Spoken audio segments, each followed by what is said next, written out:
नमस्कार, मेरा नाम निशांत है और आज महाशिवरात्रि के पावन अवसर पर मेरी ओर से आपको एवं आपके परिवार को महाशिवरात्रि के पर्व की हार्दिक शुभकामनाएं। आइए थोड़ी सी बात करते हैं इसके बारे में।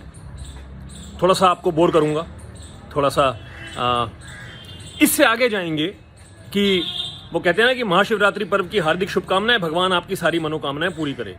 इस फॉर्मेलिटी से आगे चलते हैं। तो उससे पहले एक छोटी सी तुच्छ सी रचना प्रस्तुत करना चाहूंगा। मैं ये नहीं कहता वो मैंने लिखी है, मैं कहूंगा कि वो आशीर्वाद है। मुझे यह लिखने का अवसर प्रदान हुआ, इसके लिए मैं कृतार्थ हूं। मैं भूत हूं, मैं वर्तमान हूं, मैं ही भविष्य अपार हूं। मैं भूत हूं, मैं वर्तमान हूं, मैं ही भविष्य अपार हूं। मैं जीवन हूं, मैं मृत्यु हूं, मैं माया चक्र से पार हूं।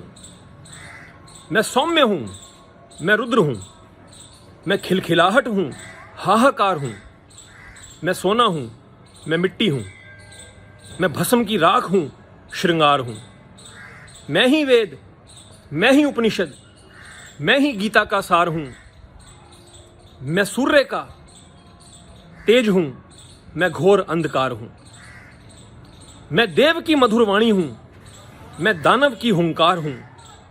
मैं देव की मधुर वाणी हूं, मैं दानव की हुंकार हूं। मैं शांत मधुर संगीत हूं, मैं प्रलय का चीत्कार हूं। मैं आकाश हूं, पाताल हूं, मैं ही संपूर्ण संसार हूं।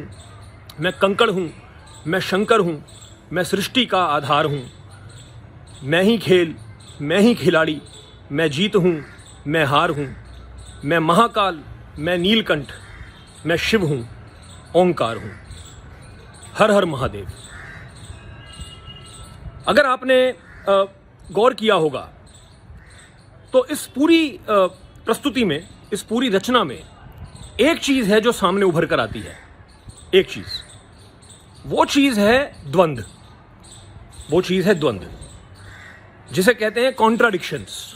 वो चीज है कॉन्ट्राडिक्शंस। आप देखिए, एक तरफ कहा कि मैं खिलखिलाहट हूं और दूसरी तरफ मैं हाहाकार हूं। मैं मधुर वाणी हूं, मैं मधुर संगीत हूं और मैं प्रलय की चीत्कार हूं। मैं भस्म की राख हूं और मैं श्रृंगार हूं। तो ये कॉन्ट्राडिक्शन, ये द्वंद्व क्या है और ये द्वंद्व क्यों है? ये द्वंद्व से परे जाना ही शिव है। कॉन्ट्राडिक्शंस, द्वंद्व, जो हम कहते हैं कि ये बात लॉजिकली कुछ अलग है, ये बात लॉजिकली कुछ अलग है, ये दोनों बातें आपस में अपोजिट हैं। वो अपोजिट जो है वो ड्युअलिटी है। वो अपोजिट है जो ड्युअलिटी है, उस ड्युअलिटी से परे जाने का नाम ही शिव है। तो शिव क्या है? शिव एक ऊर्जा है, शिव एक आयाम है, एनर्जी, डायमेंशन। शिव तीन स्थितियों से परे जो चौथी स्थिति है, जिसको उपनिषद में, जिसको मांडुक्य में तुरिया कहा गया। तो एक स्थिति, एक अवस्था जागृत, जिसमें हम सब अभी जी रहे हैं। एक अवस्था सुषुप्ति, जहां हम सो गए। एक अवस्था स्वप्न। उन तीन अवस्थाओं, एक मानव इन तीन अवस्थाओं में जीता है अपनी लिमिटेड सेंसेस को लेके। इंद्रियां हैं, हम भाई जीवन क्या है, जीवन की सच्चाई क्या है? वो सच्चाई वही है जो आपकी इंद्रियां आपको दिखाती हैं। मगर इंद्रियों से परे भी तो सच्चाइयां हैं। ऐसा तो नहीं है कि सिर्फ वही सच है जो आप आंख से देख सकते हैं और सिर्फ वही सच है जो आप कानों से सुन सकते हैं। उससे परे भी सच है। तो चौथी स्थिति है तुरिया, जहां पर आप इस द्वैतवाद से परे हैं। ये ड्युअलिटी, ये कॉन्ट्राडिक्शंस, कि ऐसा कैसे हो सकता है कि शांत मधुर संगीत है और प्रलय की चीत्कार है। तो ये ड्युअलिटी से परे जो आयाम है वो शिव है। यहां पर मैं कुछ बातें करना चाहूंगा कि शिव जो आयाम, जिस आयाम का नाम है शिव, वो कोई आपको खुश करने के लिए नहीं है। मतलब जैसे मैंने कहा ना शुरू में, लोग कहते हैं महाशिवरात्रि की हार्दिक शुभकामनाएं, भगवान शिव आपकी सारी मनोकामनाएं पूरी करें। अरे भगवान शिव कोई सेंटा क्लॉज थोड़ी हैं, सारी मनोकामनाएं क्या पूरी करें? एक बार सोच के देखो। शिव एक योगी हैं जो अपने शरीर पर भस्म लपेटे, एक अंगोछा बांधे, शमशान में बैठे हैं। वो मनोकामना पूरी उनसे करवा रहे हो अपनी। जो खुद शमशान में भस्म लपेटे तपस्या कर रहा है, ध्यान में है, उससे तुम गाड़ी मांगोगे, उससे तुम घर मांगोगे? ये वाली बाइक दिलवा दो, क्या बात करते हो? इसको दूसरे शब्दों में कहूं तो ये कि अगर शिव से कुछ मांगा भी तो ये, तो मनोकामना पूरी करें, ये मत जाओ, इस पे मत जाओ, क्योंकि मनोकामना, मानव की मनोकामना जो है ना, वो इसी इंद्रिय संसार में ही लिप्त है। क्या मनोकामना हो जाएगी? यही तो हो जाएगी। जबकि शिव किस आयाम का नाम है? शिव उस आयाम का नाम है इससे परे, जीवन मृत्यु से परे। तो शिव का जो मैं कहूंगा एक जो कॉन्सेप्ट है, जो ऊर्जा है, वो कंफर्टेबल नहीं है। ये ना सोचना कि वो कंफर्टेबल है। क्या है कि हम अपनी साइकी के हिसाब से, हम अपने कंफर्ट लेवल्स के हिसाब से ना हर चीज़ को ढाल लेते हैं। तो अगर किसी को गाने अच्छे लगते हैं तो वो भजन लगा लेता है, अच्छी ट्यून, अच्छे लिरिक्स, भजन, लगता है कि हाँ हम शिव की आराधना कर रहे हैं, है ना। आपने अपने उस तरीके से ढाल लिया, आप नहीं बदले। शिव तो बदलाव का नाम है, शिव तो ट्रांसफॉर्मेशन का नाम है। वो कहते हैं ना कि भाई कि Brahma is the creator, Vishnu जो है पालनहार हैं, और शिव डिस्ट्रॉयर हैं। डिस्ट्रॉयर किस चीज के डिस्ट्रॉयर? शमशान से भी तो तभी जोड़ा जाता है ना, क्योंकि मृत्यु और शिव का बहुत गहरा संबंध है। क्यों है? क्या है? क्या मृत्यु वही है जिसको आप और हम मृत्यु समझते हैं? क्या हम जीते हुए भी मृत्यु को प्राप्त कर सकते हैं? वही ध्यान है, वही समाधि है, जहां पर आप उस स्थिति को प्राप्त होते हैं। मैं ये नहीं कह रहा कि आप उस स्थिति को प्राप्त करते हैं, मैं कह रहा हूं जहां आप उस स्थिति को प्राप्त होते हैं जहां पर आप मृत हैं, क्योंकि जहां पर आप इन इंद्रियों से परे चले गए। एक स्थिति है, वो स्थिति आपको अवेलेबल है, आपके सॉफ्टवेयर में एक फंक्शन है, बस वो करना सीखने वाली बात है। तो फंक्शन तो है ही। जैसे आपके फ़ोन में कई फंक्शन हो सकते हैं जो आपको नहीं आते यूज़ करने अभी तक, ऐसे ही आपके सॉफ्टवेयर में, आपके फर्मवेयर में ऐसे फंक्शंस हैं जो अभी तक यूज़ करने शायद हमें नहीं आए। तो शिव तो उस स्थिति का नाम है जहां पर आप भैरव, जहां पर आप कॉन्शियसनेस, चेतना, इंद्रियों से परे हैं। वो मृत्यु है जहां आपके अंदर आपके मन की मृत्यु हो गई। मन की मृत्यु, क्योंकि मन ही तो चंचल है, मन ही तो सारी ये जो माया जिसको हम बोलते हैं, इल्यूजन, डिल्यूजन, ये मन ही तो है ना, ये मन ही तो है। तो मन की मृत्यु ही तो सच्चिदानंद है, जिसे बोलते हैं सत्य चित आनंद। जो सत्य है, जो चित्त है, जो आनंद, ब्लिसफुल है, मन की मृत्यु ही तो है। उस मृत्यु का प्रतीक है शिव, उस मृत्यु का प्रतीक है शिव, कि आपको उसको मारना है। तो मेरा कहने का मतलब यह है कि शिव कोई कंफर्ट फूड नहीं है, कोई सोफिस्टिकेटेड फैशनेबल गॉड नहीं है जो आप फैशन बन जाता है, जैसे oh happy birthday, happy Holi, happy Shivratri.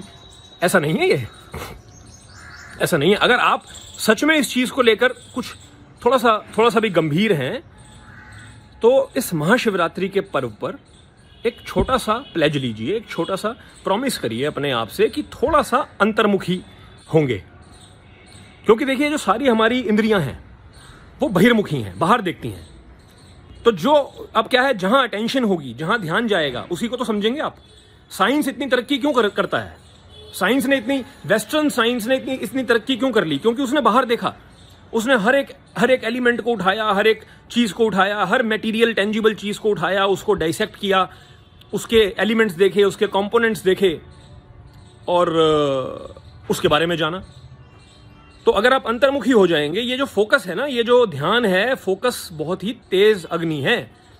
इसको अगर आप बाहर किसी मटेरियल चीज पर लगाएंगे तो आप उसको पालेंगे, इसको आप अंदर मोड़ेंगे तो आप उसको पालेंगे। तो हमारी जो संस्कृति है, जो सनातन संस्कृति है, वो तो मतलब सदियों से अंदर जाने की संस्कृति है। धर्म, ध्यान, समाधि, अंदर जाने की संस्कृति है। अंदर जाइए और उसको पाइए, तो शिव वहां मिलेंगे, शिव वहां मिलेंगे।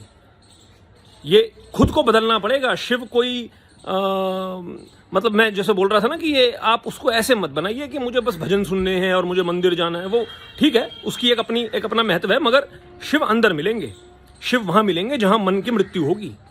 और वो करने के लिए आपको पूरी तरह बदलना होगा, ट्रांसफॉर्मेशन।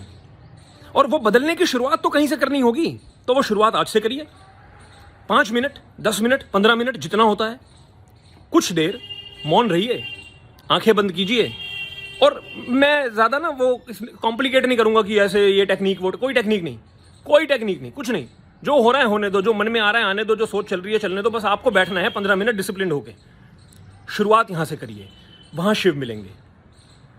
मैं बोलता हूँ कुछ अभी आज सुबह क्या हुआ, हम लोग, आप जानते हैं हम लोग शेयर मार्केट से जुड़े लोग हैं, तो क्या है कि लोग ना क्रिएटिविटी के नाम पर पागल हो जाते हैं। क्रिएटिविटी और फैशन के नाम पे कुछ भी कर रहे हैं।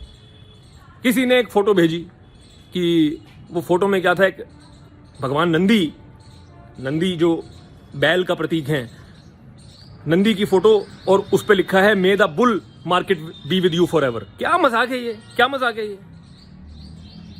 मतलब मेरा ना एंगल वो नहीं है मजाक का कि अरे हिंदू धर्म का मजाक उड़ा दिया, वो मेरा एंगल नहीं है। किसी की इतनी औकात क्या कि जो मजाक उड़ा सके, वो एंगल नहीं है। मेरा एंगल ये है कि ये ट्रेजेडी है। भगवान शिव जो कि डिटैचमेंट का प्रतीक हैं, जो कि जीवन मृत्यु से परे का आयाम है, उनको जोड़ा भी तो किससे? शेयर मार्केट से। अरे क्या करते हो यार, क्या करते हो? जैसा मैंने बोला ना, मनोकामना पूरी करें। मनोकामना पूरी करने थोड़ी बैठे हैं, सेंटा क्लॉज थोड़ी हैं। तो शिव को पाना है तो अंतर्मुखी बनो, बस यही मैसेज है। आपको बहुत बोर किया, उसके लिए माफी चाहूंगा। और अगर अच्छा लगा, अगर थोड़ा सा भी अच्छा लगा, तो ये चाहूंगा कि इसको आगे फैलाएं।